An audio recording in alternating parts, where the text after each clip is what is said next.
So I'm Joelye. I have been organizing a lot of this for the state of Rhode Island.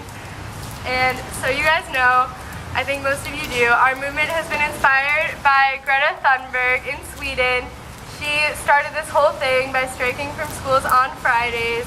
And today she is joined by students in over 123 countries. So we're a part of that. So in the U.S., I just wanted to name our leaders. So that's Isra Hirsi, Haven Coleman, and Alexandria Villaseñor. And they're striking in D.C. and in New York today. So they've been leading the national movement, so look for them for information on how to get involved after this. And so today, I'm really happy that you guys are here, willing to sacrifice your short-term future of one day of education to strike with us for our long-term future, which is the planet. So thank you so much. We're going to start with our first speaker, Margaret Cavanaugh. She is 15 and she's a sophomore at Classical High School. So she's going to be speaking today.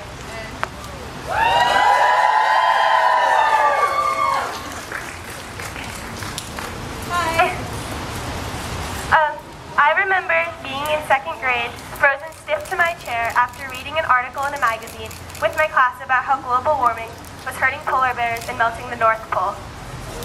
I went home that afternoon and told my mom what I had learned, hoping she could reassure me. She didn't know how to. All throughout middle school, I would obsessively check the weather, hoping it would follow a normal pattern.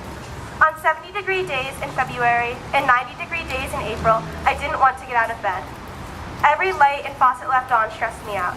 Reading articles about the negative effects of climate change in school made me angry at the teachers that they would make the lessons so depressing.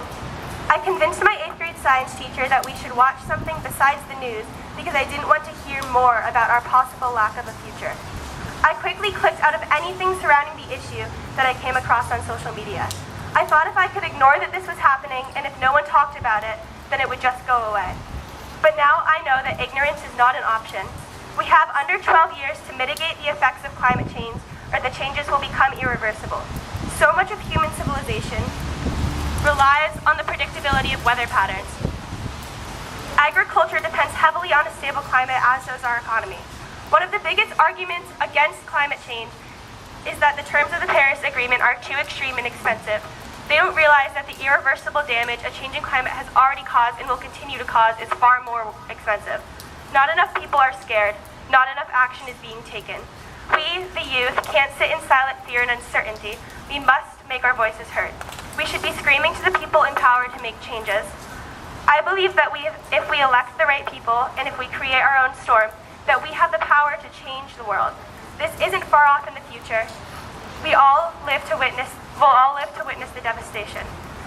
Take action as if life as you know it depends on it, because it does.